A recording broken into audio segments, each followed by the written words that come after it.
Well, good morning to anybody who may be listening today. I have a couple of notes to share from the books of Ezra and Nehemiah related, I think, to current events in the world. But, that seems to be what the Bible is saying. So the first verse that I'll share is from Ezra, and it's chapter 4, verse 13. And this is spoken by those who oppose the rebuilding and the restoration of Jerusalem. And they're trying to obstruct the work of Ezra and the Israelites who are together planning to restore the city and to rebuild the temple. And they write to the king, I don't know, Artaxerxes, I think it was, a pagan king, king of Babylon. And they write, "Be it known now unto the king, that if this city be builded and the walls set up again, then will they not pay toll, tribute, and custom, and so thou shalt indamage the revenue of the kings." Well, the rebuilding of Jerusalem in a spiritual sense is the re-establishment of the reign of Christ, so that a city be under godly authority. And indeed, it will indamage kings and governments, because we will refuse to pay their wicked levies, and we will reject the theft of inflation, and we will insist on gold. We will use gold as our standard, and it will be unchanging. You can't be changing the value of money. So we will be enriched, because we will no longer be supporting a class of people who sometimes are called parasites. And it will indamage the king also, because the king takes such tributes and such gifts and wealth and keeps it secretly, is unaccountable. And the other verse, or a few more verses, I think, that are interesting also from the point of view of one of my favourite men at the moment, which is Rupert Lowe. Surprisingly enough, I found a reference in the Bible that would seem to bring him into the conversation, although he's already squarely there. And this is Nehemiah, who's remonstrating with the nobles of Jerusalem. Again, he's involved in rebuilding the walls, of course, Nehemiah's walls. And Nehemiah would be a wealthy man. He was the king's cupbearer, and that's a pretty high position. And he was on leave of absence to do the work in Jerusalem. He'd been given leave. But, to be the king's cupbearer is a very high place, and he would have been well remunerated. So he was wealthy. And he becomes enraged when he realizes that the nobles are oppressing the people by demanding taxes and demanding all sorts of favors from them to their own damage, because they were poor, and their children even were in captivity, and they couldn't redeem them. And so Nehemiah speaks so, starting in chapter 5, verse 6. "And I was very angry when I heard their cry and these words. Then I consulted with myself, and I rebuked the nobles and the rulers, and said unto them, Ye exact usury, every one of his brother, and I set a great assembly against them. And I said unto them, We after our ability have redeemed our brethren, the Jews, which were sold unto the heathen. And will ye even sell your brethren, or shall they be sold unto us? Then held they their peace, and found nothing to answer. Also I said, It is not good that ye do. Ought ye not to walk in the fear of our God, because of the reproach of the heathen, our enemies? I likewise, and my brethren, and my servants, might exact of them money and corn. I pray you, let us leave off this usury. Restore, I pray you, to them, even this day, their lands, their vineyards, their oliveyards, and their houses. Also the 100th part of the money, and of the corn, the wine, and the oil, that ye exact of them.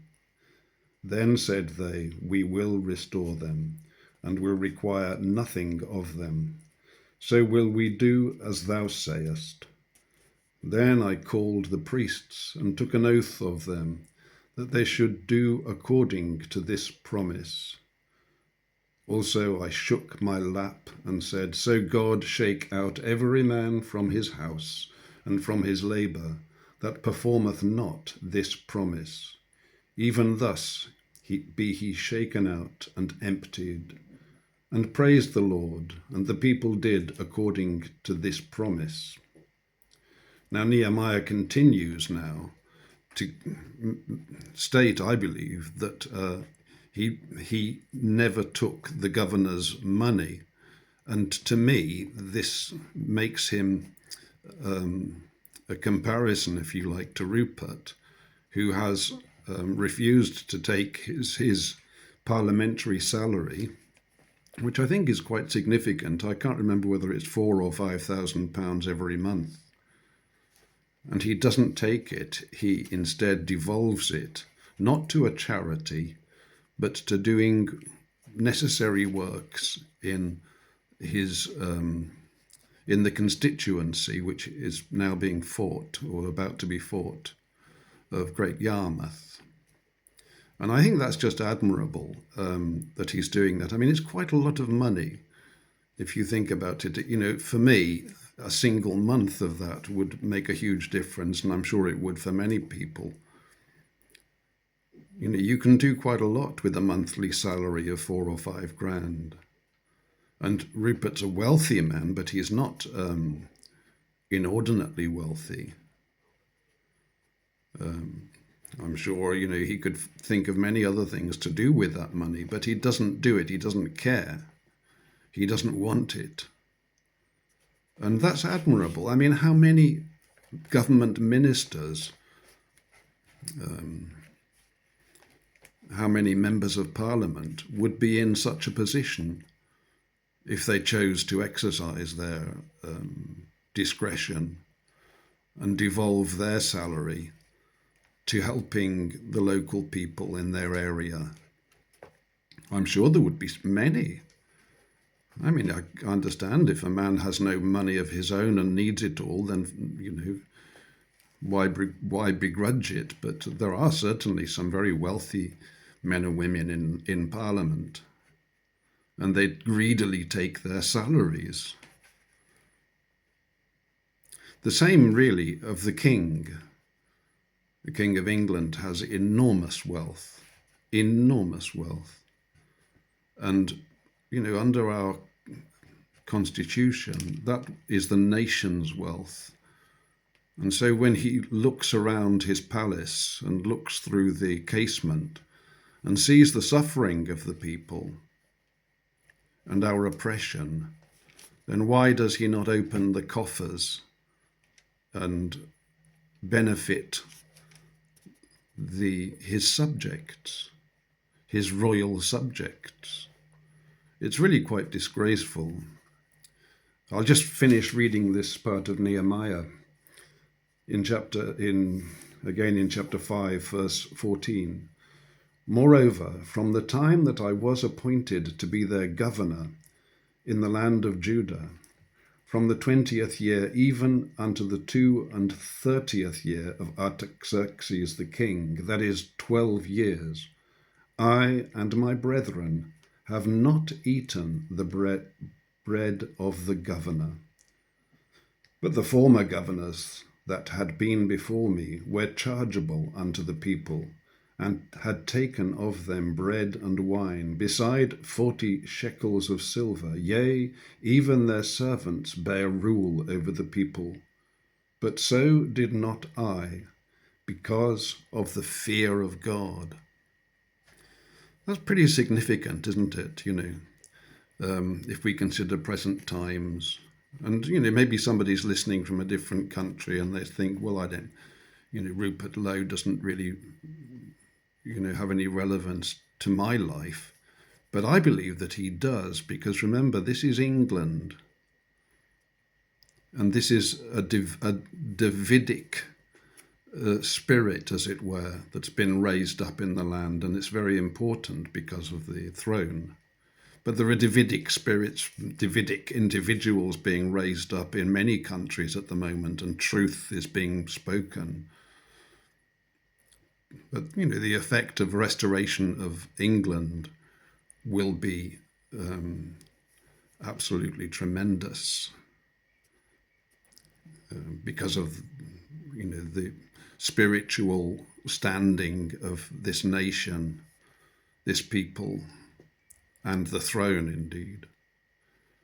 But, this is what we want to see. And Rupert is setting such a fine example. And I absolutely applaud him for it. It's just, it's inspiring to see. And one thing that the Bible will say about speaking the truth and being a truthful person is when your truthfulness is to your own hurt. He that will swear unto his own hurt and changeth not. I think that's Psalm 15. I might be wrong, but it's thereabouts. That's how you know that somebody is telling the truth, because they're not benefiting themselves from what they're saying. Indeed, it may be harmful to them. And the first area that we look is financial harm, of course, because, as Jesus Christ reminded us, the love of money is the root of all evil. God bless this day.